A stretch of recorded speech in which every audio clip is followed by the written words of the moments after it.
Hola guys! So, I'd be ranting about this chair. Binili ko to sa Lazada. Its description, model, pricing will be in the description field below. Susubukan ko lagyan ng timestamp guys. Medyo maiksi lang tong video. Anyway, kung meron, it will be in the time bar below. Feel free to skip ahead. So, this will be some sort of...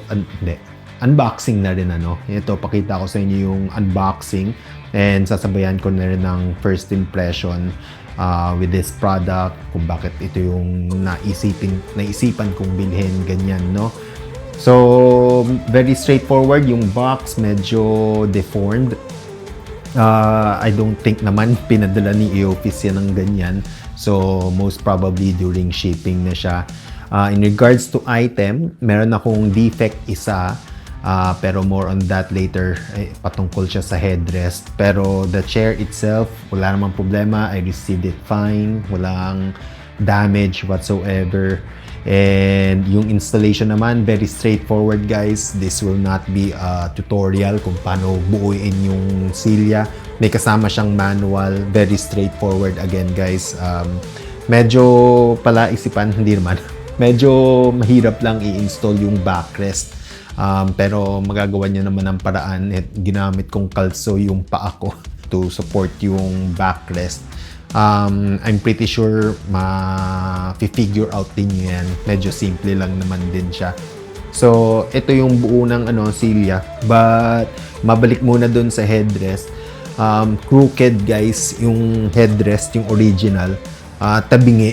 Hindi ka naman uupo sa silya ng nakaganyan di ba?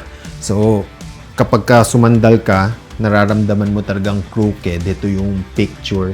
Mapapansin ninyo, ewan ko kung mapapansin ninyo, no?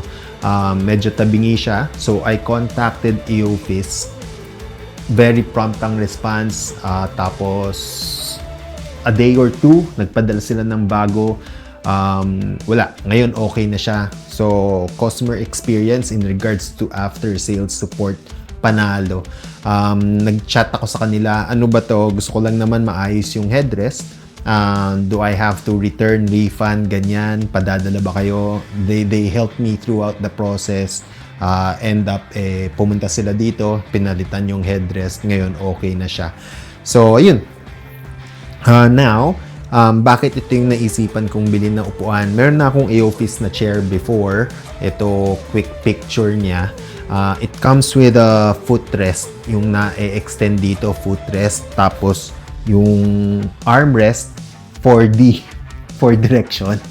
4 direction, up, down, forward and back, left to right. Naiinis ako sa 4D na yon kasi yung armrest, medyo flimsy. Masagi mo lang ng ganyan, nauusog agad yung forward and back, left and right. Parang maganda sana kung fixed siya. I mean, alam mo yun, you will press a button para gumalaw. Katulad nito, hindi mo naman siya iaangat kailangan mo mag-press ang button para mag-up, down, di ba? Sana yung forward, back, left, and right movement, sana meron din ganun. Kasi nakakairita. Gusto ko malapit sa katawan ko yung armrest para ganyan. Minsan, kunwari, nagka-computer ka, masagi mo lang ganun, humihiwalay na, lumalayo na. Hindi naman ako mag-computer nakaganyan. Ako, naiirita ako doon. Medyo mabilis siya mausog. Pero yung misis ko, natutuwa siya sa feature na yon. So, siguro, depende rin sa tao siguro. Medyo, anyway, ang weird lang kasi ang bilis gumalaw. Tapos, sumunod, overall, yung experience ko dun sa chair na yon, yung footrest, ayoko, medyo hindi siya sturdy. Tapos, yung armrest, hindi ako natutuwa kasi nga mabilis gumalaw. Kaya ito ang naisipan kong bilhin na sumunod na Eoffice chair. Tinanggal ko yung footrest, ginawa kong up-down lang. Nakita ko meron silang ganon. Aba, natuwa na ako. In regards to comfort naman, panalo. Let's start bottom up, no?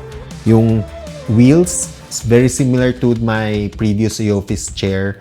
Panalo. Guys, alam niyo yung misis ko, mahilig umupo sa gilid. Yung malapit dito sa dulo. Nakokonsensya ako kasi yung center of gravity na wala doon di ba? Pero kapag ka nandito ako sa edge ng chair nakaupo, yung gulong, fluid pa din siya. Meron akong budget chair before. Kapag wala lang sa gitna yung puwet mo, wala na, hindi na hindi na umiikot yung gulong, tapos medyo ano na. Ito naman, it still moves fairly properly. Okay naman siya. Pero wag yung gawin yun. Umupo kayo sa gitna, tapos 'di ba? Wala namang problema doon. Pero I just wanna point out yung gulong nito. Gutom na ako. Yung gulong nito, gulong ng mga AOFs, yung caster wheels ang tawag nila yata doon. Okay naman siya. That chair's been with me for the past 2 or 3 years. 2 years na siguro. 2 or 3 years. Alam ko pandemic ko binili yun eh. Ginagamit pa naman ng misis ko. Okay naman. Guys, yung misis ko umuupo siya dito. Hindi naman nasisira yung upuan. So, believe na ako doon. Ngayon, yung features nito guys, may videos, ang dami ng videos nito online. Sa website mismo ng AOFs, I believe meron sila nun. Yung official website will be in the description field as well. Basically, yung seat moves up and down. Tapos yung itong seat moves back and forward.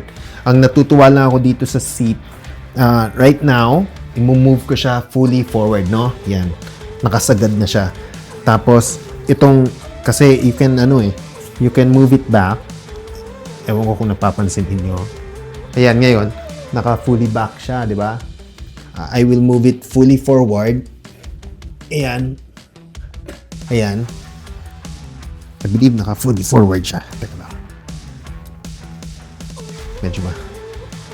Medyo matigas siya. Pero anyway, madali naman. It's now moved fully forward, no? Pero, yung puwet ko, nakasagad sa dulo, and i-recline ko siyang ganyan, hindi tumatama yung tailbone ko sa edge nung dito. Comfortable, yun yung punto ko. Kasi meron din yung budget chair ko before. Yung kapag kayong chair moved fully forward, naupuan mo yung bakal. Nakakairita, di ba? So yung mesh ng seat, panalo in my opinion. So okay naman, mukhang matibay naman yung alam mo yun, yung quality. Nagugustuhan ko yung quality. So that's it for that. Tapos meron pang isa pang lever for the reclining kung gusto nyong i-fix or whatever. Tapos armrest, yun lang. Up and down lang siya, which I like. So again, kung you're into 4-directional movement, yun lang. Ewan ko kung in-update nila yung mga upuan nila na, alam mo yun, may notches. Pero yung 4D nitong, yung previous chair ko na may 4-directional yung armrest, hindi ako natutuwa. Ito highlight nung armrest, no? So, kung gaano siyang kabilis gumalaw-galaw. So, ayun, nairita ako doon. Ito na lang kinuha ko. Nakakatuwa. Medyo mataas. Saktong taas. Napakababa. So, ako, depende. Kapag halimbawa, yan, di ba? Hi. Sakto lang siya. Backrest naman. Ang natutuwa ako sa backrest, medyo firm siya. Pero it can hold your weight. So, kung kunwari ganyan, ayan o, no effort at all, it stays in position. Tapos, i-atras ko pa, ayan, ganyan. Tama? Hindi naman ako, alam yun, tinutulak pataas. Tapos, again, yun, it can be moved up. Ano ba yan? Yan, ganyan. Masyadong mataas naman. So, ako nasa pinakamababang. By the way, I'm 5'8" in height. Sakto naman siya, you know. Tapos yung headrest naman, it can be moved. Naka-fully up niyata siya. Fully down, fully up. So, nakakatuwa naman na diniretso na nila to. So, all good. Yun, yung aso ko. So, goods naman siya doon. Ayun. Overall, it's a nice chair. I cannot say na budget chair to. Kasi 15,000 yata. Hindi, 13 or 12,000 yata bili ko dito or 11,000. Nalimutan ko, guys. Again, yung presyo nasa baba. Basta, more than 10,000 pesos siya. I'm not too sure if you can classify that as budget, but magkano ba yung Secret Lab? 25, 30,000, di ba? 27,000, parang ganun. O ito, half the price. Pero comfortable naman, so goods. For its price point, panalo guys. Yung budget chair, may mga tig 8,000, 5,000, di ba? Ang bilis malaspag kasi, nakakairita. Meron ako dun isa actually, pero napakapangit, hindi ko napapakita, nahihiya ako sa kanya. Yung gulong, ang bilis masira, nakailang palit na ako, pero basta pangit. Ito, yung previous chair ko, yung may footrest, nasa 15,000 yun eh. Ito, alam ko binili ko dyan 15,000. Guys, 3 years na, buhay pa, wala akong problema sa gulong, wala akong problema sa mechanism, assembly, okay naman. So, I'm expecting, ganun din ito. Yung mesh, yung chair ko na previous, mesh yung likod, okay pa naman siya hanggang ngayon. So, yun. Sorry, mabalik lang, no? Dagdag ko lang to. Yung backrest nga pala, yung lumbar, comfortable naman. It cannot be moved. Yung suga kasi dyan. Yung lumbar, fixed yan siya. Sakto lang. So, pwede mong iangat ng konti kung gusto mo. Pero, no?